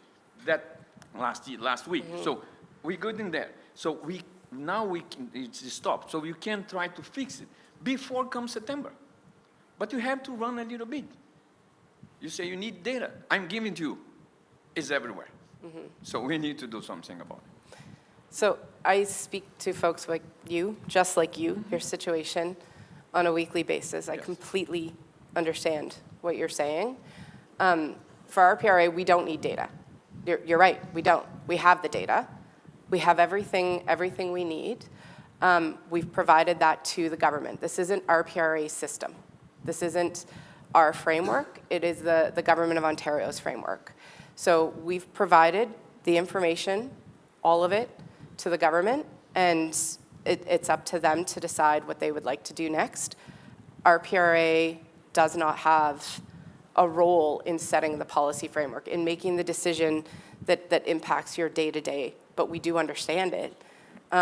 We hear from you all the time, we know. But at the end of the day, there's nothing us as a regulator can do. It'd be much like asking a police officer to change the law, right? That you want them to enforce it differently or some other way. There's nothing the police officer can do. There's no way that they can change that law. They have discretion on how to enforce it, and so that is something we're doing. We sent out notices to all the collection sites trying to get more information about the nature of the problem so that where we can enforce, we are doing that. You may not see it because, as I said, notices of intent, for instance, are not publicly made. But you may not see what we're trying to do, at least for the areas we have the ability to do it. But and our ability is limited. Again, the police officer can only enforce the laws they're given. They can't make up new ones. So, well, I completely understand and hear everything you're saying. It's really the Government of Ontario you need to speak to. RPRA, our relationship with them, we're accountable to them, we're created by them, but we're the equivalent of that police officer in this analogy. You need to speak to the Government of Ontario, and they need to hear from you. So question, if you don't mind, one more. So the reduce from 85 to 65% on the producer responsibility. Who was The Government of Ontario. the government of You Ontario? need to speak to the Government of Ontario about any of this, the policy. We're the police officer in the analogy. If you want to change something about the law or understand why they made a particular decision, it's the government that you speak to about the law. So you're saying to me that me, a little guy, got to walk to them and talk to them instead of talk to you as we're here now? Oh, no, Maybe, you, Mary, talking we to me can- works beautifully, trust me, and government is here, and government is listening to this. Yeah, but So they're hearing you, and you also have amazing associations who are doing that work. Ontario Tire Dealers Association Yes. is doing that work, and I know you're working with them as well, as many of the collectors are. You've got amazing folks doing that work, bringing that message to the forefront. So that is happening. Whether or not it's happening fast enough, that's also not within my control in terms of how quickly the responsiveness or change or anything can come to help you and what you're going through right now. That's not something that I control or anyone on this stage can control for you. Mary, if you're a tire collector and you want to reach out to RPRA, how do you get a hold of RPRA and report maybe that you're having a challenge having your tires picked up? Well, you can do that, but I think as we've noted, that doesn't actually help the situation. But the information, I'll be honest, it doesn't. The information's on our website, right? You can scan the QR code to get to our website. Ontario Tire Dealers Association, Adam Moffat, I don't think he's here today, but many of you in the tire world will know him. He can certainly make sure you're connected with the team. Last week, we sent out notices just asking for information. We've literally received hundreds of interactions about information about what's happening. So we are aware, but there's nothing we can do. So you can keep giving us the information, but there's a very limited area where we can enforce. There's only the law that we have and the policy framework that we have. So in order to change that, in order to say, we want something different, it's not us. It's not telling us how many times. Do tell us, because My last question. it could happen. Who controls the pros? Who controls the pros? Yes. Nobody controls the pros. They're private companies. Who regulate the pros? Who can do something about the pros? I don't regulate the pros in this. The pros are private companies who, as long as they're following the laws as they're written. They are not. It's They the framework. are not. I hear you. They are stopping me to do my work. I understand, but that's the framework that's been created. And so, looks like your framework is not my framework, the I mean, not government of yours. Ontario has as created a RPRA. framework. Sorry. Not Mary's Yeah. framework. RPRA's framework is not Yeah. working. It's not our framework, but we're doing everything we can to make the framework we've been given work. It's up to the government to decide what they want to do next. Okay. And So the government has just wrapped up a consultation They have. on Yes. the amended I'm- tires. I'm just So taking we'll the opportunity. wait for the outcome there and see where that regulation so- lands. They're hearing this message. Okay. They have heard this message. That I can say. They have heard this message. Okay. Well, But I it is did up to what them. I did what I would like to do, which is let it spread out. So I'm good. Thank you very much. Thank you. Thank you so Hope much for to the see you again. feedback. Maybe not, because Yeah. my business could be dying in a month. I or know. two. Okay. See you then. Okay, I'm gonna Cam, shift maybe gears just to to it. take Go ahead. that opportunity before the next question, just to emphasize how we work with the ministry. So like Mary was saying, again, just to emphasize, we give them data that we see from the reporting that goes through our registry and that Mary and her compliance officers see on the ground. But we do also talk to the ministry about the stories we hear from the folks, service providers, folks in the market who are dealing with regulatory change. And we do talk to the ministry about that. So the ministry gets to hear what we are hearing on the ground. Like you said, we know on tires, some other changes and a couple of other regulations that the ministry was consulting on. We very much look forward to working with the ministry on implementing whatever new changes they're thinking of. Right, That's so why I can just say to they know they know. To recap, Mary, ministry is acutely aware of this They issue. If the gentleman or anyone else doesn't feel they're moving fast enough, then they should call. But it's not for lack of information. They know what the issue is. We don't need any more data. Yeah. We don't need any more information. The information we're seeking now is to ensure what we can do around enforcement is working. We don't need more information coming in because there's not a lot we can do there. But know the government is aware, and it's them that And you why need they to ran the speak to. consultations. Yeah. Yeah. Okay, I'm going to shift over to another audience question. Joe, would you like to go ahead? Joe Haruska of Pathway Group. I've had a lot of involvement in these things since 1984, so it's a tough job. You've partly, I think, answered the question just now between you. What conversations are you having? RPRA is a key stakeholder in the system, not just a regulator. I talk with various industry people, and we just heard of issues here.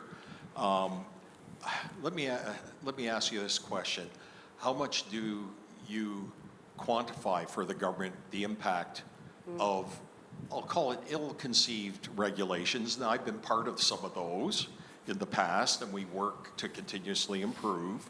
But RPRA could, in my view, provide the leadership to say to the government, strong regulation that supports the economy, supports the environment.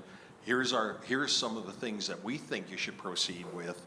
And we have industry people, albeit disparate groups, but getting them together to say, look at Mr. Premier Ford or Mr. Fideli in economic development.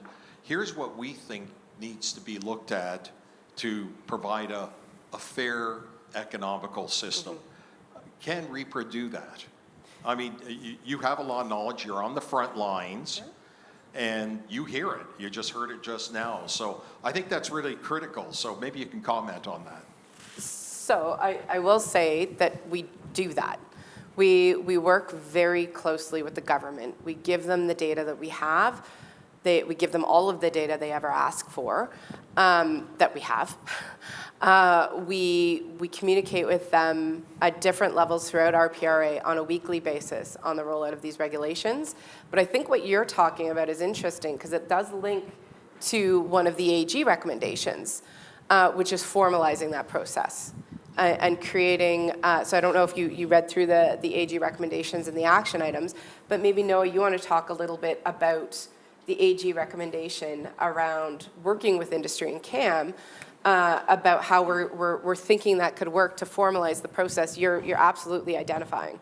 So while it's happening very informally right now, how do we do it on an informal basis or a formal basis? That would be great to see. I just got off the phone, believe it or not, with Ministry of Economic Development. That's why I was out of the room, dealing with the economy and regulation, et cetera. And it's like connecting it with what you do, which RPRA is very important work. I've worked through Stewardship Ontario in the days, Mary, Yeah. You know that, and having those discussions actually will make for a much more happier stakeholder group, which includes industry, municipalities, environmentalists, you name it. So I think you hit the nail on the head. How do you formalize it? I think it can be done, and you're well placed to do that. Yeah, so the Auditor General did note in particular about some of the system-wide, what we call system-wide compliance challenges. Tires is one example. There were examples in other programs. We spent a lot of time talking to the Auditor General about how RPRA responds. And one of the recommendations that came out of it, like Mary said, is to develop a process with the ministry to kind of formalize how we assess and report back to the ministry on a regular basis about some of the system issues that we're seeing. I think, again, right now, we do a lot of that work. The advice we provide to the ministry is private. We do it because the ministry asks us for information, and our operating agreement with the ministry obligates us to give them advice when they ask for it. And we do it when we see challenges in how we operate, right? Because our job is to make these programs work. If we're having trouble doing that, we will we will let the ministry know. But I will say it's, it's a real partnership, right? So as we think about implementing that Auditor General recommendation, it's not just up to us. We need to work with our ministry colleagues to figure out a way to do it that we're both comfortable with. And with all of you. And that's where I think Cam can come in, because we won't get, to your point, we're the ones on the ground. We're the ones talking every day to all of you about these programs. So we're not going to be able to do that without the engagement led by Cam's team. Yeah, that was one of the findings of the AG performance audit is, continuing to work very closely with those who represent our producer groups, our service provider groups, getting as much intelligence as possible, what's working, what's not working. That helps inform our advice to the ministry. And I think it's worth noting the ministry is really willing to change. When the system isn't working as intended, not achieving those economic or environmental outcomes, they want to make the change to and informed by stakeholder feedback. And we've seen a number of changes. It's challenging sometimes to adjust, both for industry and RPRA, but those adjustments are often for the better, and those tweaks will continue to happen over time as the market changes. Michael, go ahead. Thank you. So I'm Michael Zabinet, Retail Council of Canada. Thanks for this, and thanks for the work that you're starting to do on reducing free riders. It's obviously a major issue across programs. Some of the work you're doing on underreporting, the work you're doing on non-registered producers. I want to dig into just a little bit on producers that are outside of the country, offshore, and shipping goods into Canada. They don't have a CRA number, and they're free riding the system. And e-commerce in Canada represents around $75 billion. We estimate that 30% of that comes from online retailers not based or registered with RPRA or registered as an organization in Canada. And then when we look at cardboard, for example, we see that there's much more cardboard collected than is actually supplied. So that's a huge problem that we're monitoring. So I was hoping that you could perhaps tell us what your plan is. Maybe it's a good opportunity to, at the baseline for some of our newer folks to understand this issue, talk about the producer hierarchy. Yeah, so let's talk about that. So some folks at a previous conference once joked that RPRA has a taser. And we can use that taser to ensure producers register with us, and we need to be using that taser more often. The taser doesn't work over water. It doesn't. We can try, and we do, but it doesn't work over water. Our powers do not go beyond the jurisdiction in which we operate, which is Canada. So if somebody exists on the other side of the water, our taser isn't going to reach it. It's not going to work. We can have multiple conversations. We can do everything we can, and we do, to try to bring them into compliance. But if they do not have residency here in Ontario and they're shipping directly to Ontario residents, really we've got beg, borrow, please, because the enforcement powers don't necessarily work that way. We're still going to try. We're not giving up. We're going to see what happens, and we're going to keep working on it. And we have had some success with that to varying degrees where companies do comply even though they know our taser doesn't work over water. So we're going to keep doing that because it's important. But at a certain point, there's only so far it can go. What I will say about the cardboard data you mentioned, so the idea that just for folks who were talking about data and data verification, that's not been verified by RPRA, that fact that the amount of collected is higher than the amount supplied. So that has not been verified. But do I think it could be true? Yes. But not just because of unregistered producers. You've also got exemptions under the Blue Box regulation that contribute to that. You've got changes in some of the definitions of who is a producer, as Cam was mentioning about hierarchies. You also have the collected number itself Well, the supplied number actually, when you compare it over the previous years, is relatively stable. The collected number changes a lot. And so that could be consumer behavior that's changing, bringing in things from over the water, if you will, where that taser doesn't operate. But it could also be based on the level of assumptions and the data that's built into the collected number. So we need to do a lot of work at RPRA to verify that information so that we are putting our resources into the right areas. So that's one of the many numbers and facts that's out there that RPRA wants to verify. And there's also, there are some situations, as you described, where there's no one here connected to the product or the obligated material. But there, in accordance with the producer hierarchy, there might be importers, distributors, and it's our job to create awareness of those obligations that they may have if they're importing and distributing materials that they should be reporting on and taking responsibility for. The unfortunate reality is most of that material is direct to consumers. So there is no importer, there is no wholesaler, there is no distributor. We've spent a lot of time at RPRA investing, and we're continuing to hire, just as a nod out in terms of folks who have industry experience, whether it's service provider or producer, but we spend a lot of time investing in hiring and bringing in resources who understand supply chain logistics and operations so that we can go after the free riders in the best way. And the majority, just quite frankly, doesn't have a resident. There is no wholesaler, there is no distributor. It is direct to an Ontario consumer. Just think about your own consumer behavior, and you're going to intuitively understand what I'm saying. Thanks, Mary, and thanks for the question. So we've got two folks at the mic. Why don't we go with your question first?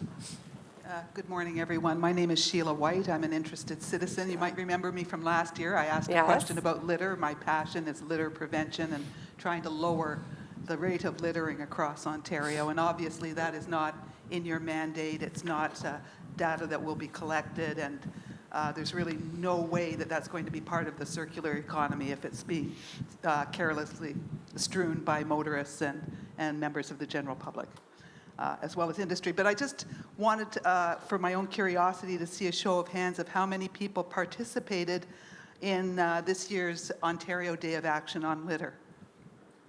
Yay! I think some of the RPRA staff do as well. Yes. Because we hold an Wonderful. event. We go, yeah. And another show of hands, are you aware of the day? How many people are aware of the day? So I've been making this argument to the ministry that we need to do a lot more in the terms of broad public education and announcements and public service announcements leading up to the day.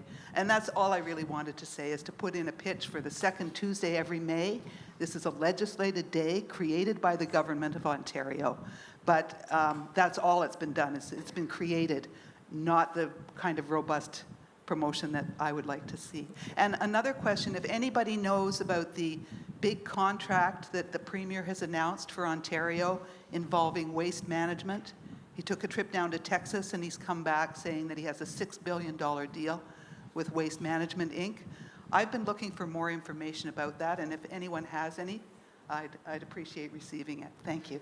Thank you. Thanks, Sheila, for the great promotion of a fantastic event that has great environmental outcomes. Next up, go ahead. Hi, Eric Wyatt from John Deere Canada ULC. My question is for Mary. Sorry to pick on you, but... No, it's okay. I think you gave me your question ahead of time if it's the same question. Oh, I'm going to ask a different one. Oh, how cruel. He told me the question ahead of time, and now he's changing it. So I've heard you talk a lot today about the complexity of the data and then some of what RPRA's focus is. And so I'm curious, I think, for probably several years, you've had a lot of strong data on performance credits. And at the same time, I think you have a lot of producers, not all, obviously, because you're spending time on capturing free riders, but for producers that have, for several years consistently reported on time, had clean verification. Is there any focus on simplifying access to those performance credits to ensure that producers can just access the performance credits to make sure they cover their proportionate obligation, right? Because at the end of the day, if a producer wants to comply, that should be a simplified process. And I think what I'm hearing is that could potentially free up some resources for RPRA. So any prevailing thoughts on that would be much appreciated. So when you say performance credits, I'm just going to explain what I think you're talking about for everyone's benefit and then for my own in answering the question.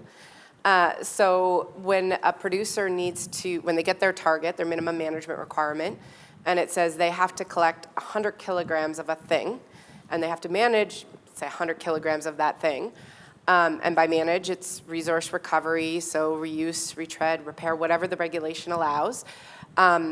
Service providers go out, so that's the haulers, the processors, whether they have a contract with the pro or not, and often collect and manage those things. So when you say performance credit, you mean that. Correct. So it's the thing that you are hanging compliance on. Yes. So performance credits, using that term, we actually have recently published guidelines about performance credits and how performance credits work in the marketplace, how producers can access them. Primarily, most producers access them by entering into a contract with their producer responsibility organization, their pro. And then that pro goes out and obtains the service, the performance credits on their behalf, and then reports that to RPRA. But there are ways producers can do that individually, and they do that. So if there's a producer who wants to try to obtain performance credits without the assistance of a pro, those guidelines are helpful in terms of streamlining it. Also, our team can help talk a producer through how to go about doing that, just so that they can understand it. But the vast majority of performance credits are fairly streamlined by getting them through your pro, and the pro getting them through the service providers on your behalf. One follow-up. Yeah. Would you describe the tire settlement from last year? Would you say that was an example of a simple, streamlined process, or would you say that one had more complication than maybe some of the other cases you're talking about? I think at the end of the day, you had performance credits and you had people who needed the performance credits. The complexity that was built around it has to do with the market powers and the influence. So that how these arrangements are actually met, negotiated, that can be quite complex. You are correct. This is millions of dollars. So no multi-million-dollar deal is going to be straightforward and easy. But at the end of the day, even when you're talking about something like last year around tires, there were performance credits available, and there were people who needed performance credits. The market then decides how complex and what the negotiation looks like. There's not much RPRA can do there because we do not get involved between those market negotiations. Right. And to be fair, I am asking that because you mentioned that the ministry is here and listening to this conversation, and so that's really directed at. Thank you. Maybe just to emphasize a couple of things, Mary. So like you said, RPRA does not have the authority to directly regulate private markets related to buying and selling of collecting, hauling, processing. But I do want to give a shout out to Mary and her team about one of our accomplishments for 2025, which was releasing a guideline or set of guidelines around collection systems and in particular buying and selling of performance credits. I think that was, which was released, I think, in the fall of 2025.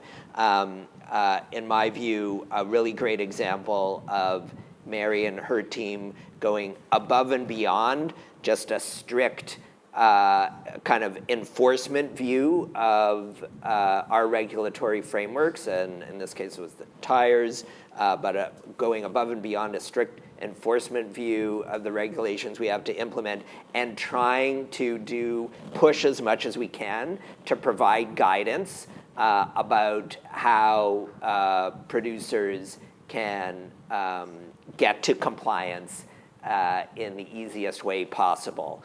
There's only so much we can do to make it easy, given constraints on our powers, right now at least. But I just wanted to give a shout out for that because a lot of effort went into developing it, consulting on it.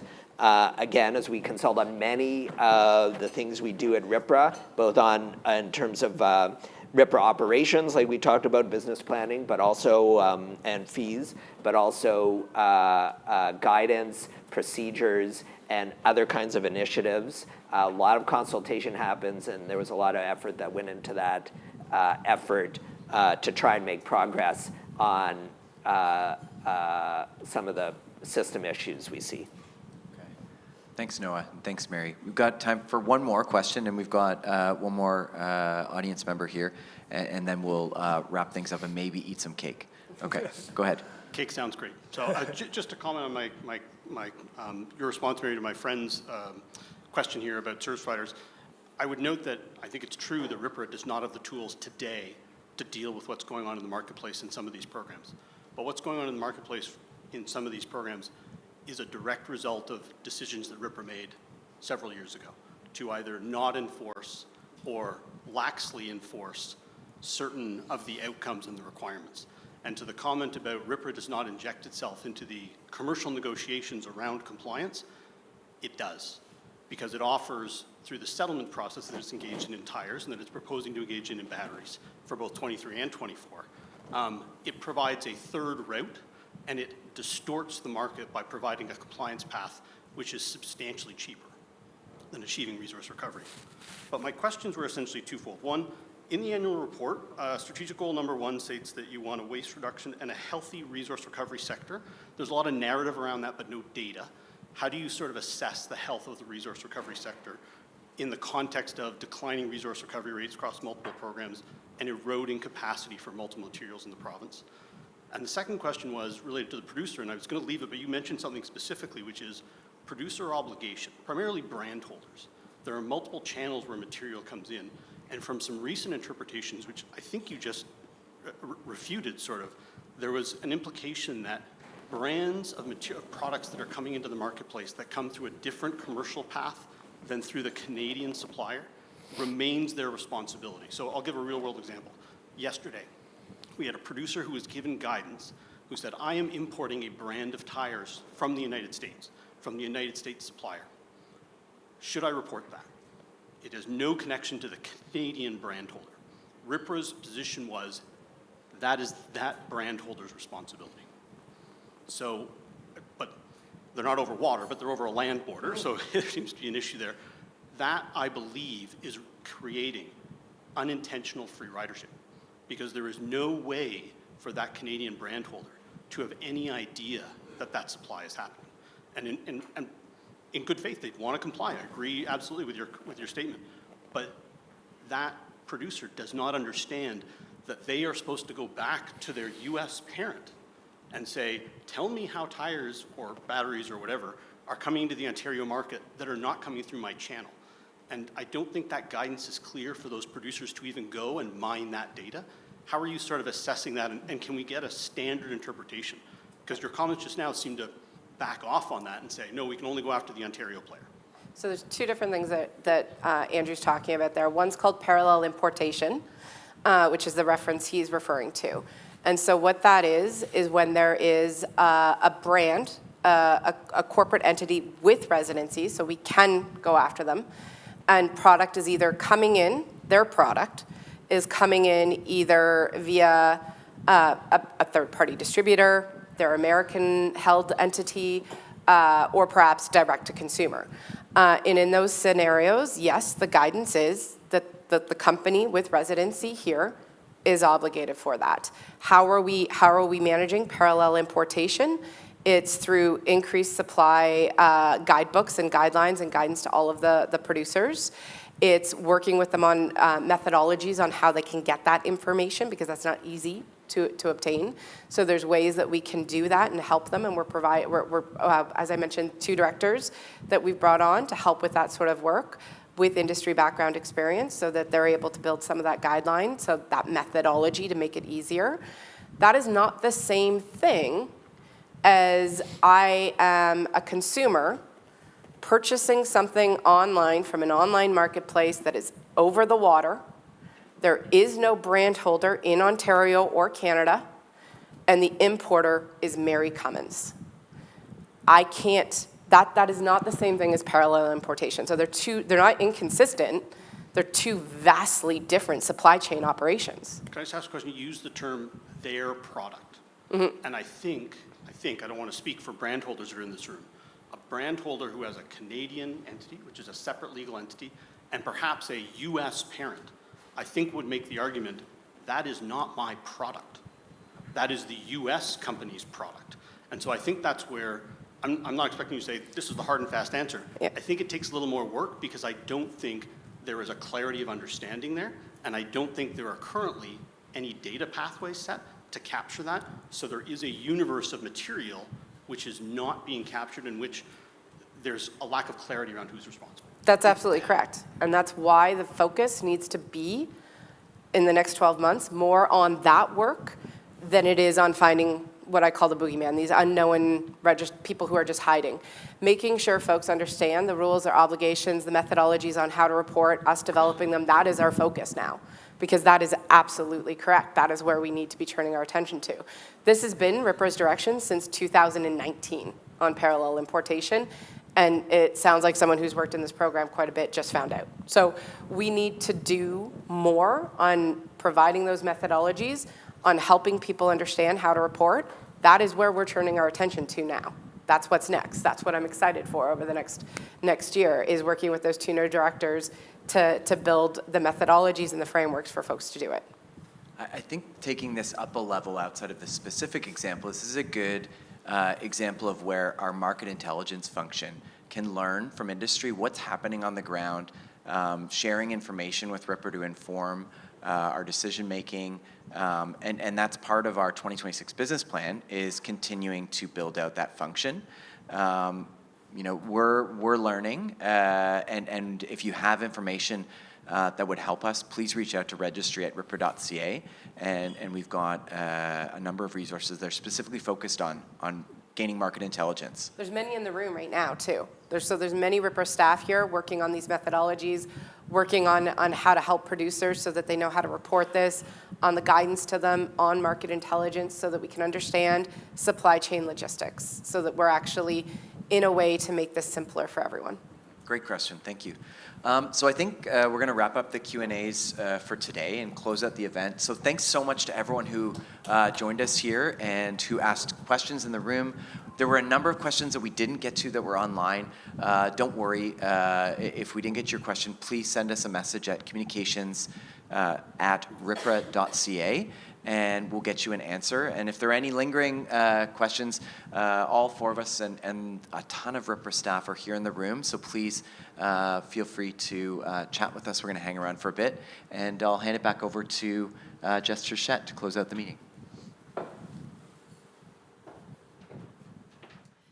Yes, thank you. Thank you, Cam, Robert, Noah, and Mary. Great dialogue and responses to other questions. And yes, thank you for your questions online. There were a lot of them in the room and online, so we'll do our best to get to them after the meeting. Yes, on screen, as we mentioned, this is, we are heading into our 10th year.